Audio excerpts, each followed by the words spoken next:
A follow-up now to a story we first told you about last week. 4 federal indictments have been filed against a total of 10 individuals in connection with illegal poaching and marketing of walleye and other protected fish on the Red Lake and Leech Lake Indian reservations.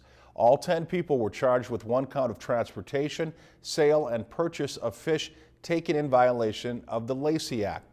All 4 indictments allege that the defendants knowingly engaged in conduct that involved the sale and purchase of fish with a market value in excess of $350.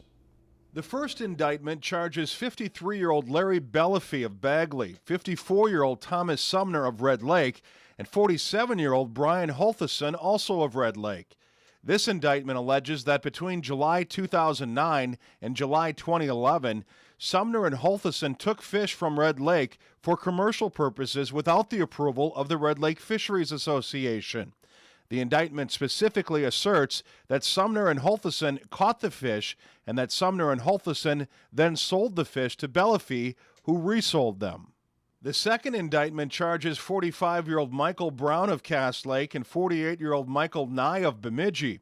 This indictment alleges that between July 2010 and July 2011, Brown netted fish on the Leech Lake Reservation for commercial purposes.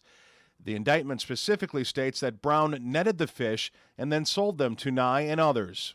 The third indictment charges 51-year-old Jerry Reyes of Cass Lake and 61-year-old Mark Lyons, 65-year-old Frederick Tibbetts, and 55-year-old Alan Hemme, all of Bena.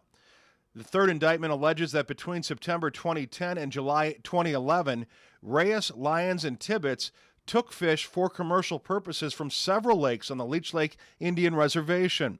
This indictment specifically claims that Reyes, Lyons, and Tibbetts netted the fish and then sold them to Hemme and others. The fourth indictment charges 58-year-old Larry Good of Red Lake. This indictment alleges that between October 2010 and July 2011, Good took fish from Red Lake for commercial purposes without the approval of the Red Lake Fisheries Association. The indictment specifically states that Good then sold the fish. The investigation first started in July 2009. If convicted, the defendants face a potential maximum penalty of 5 years in federal prison on each count.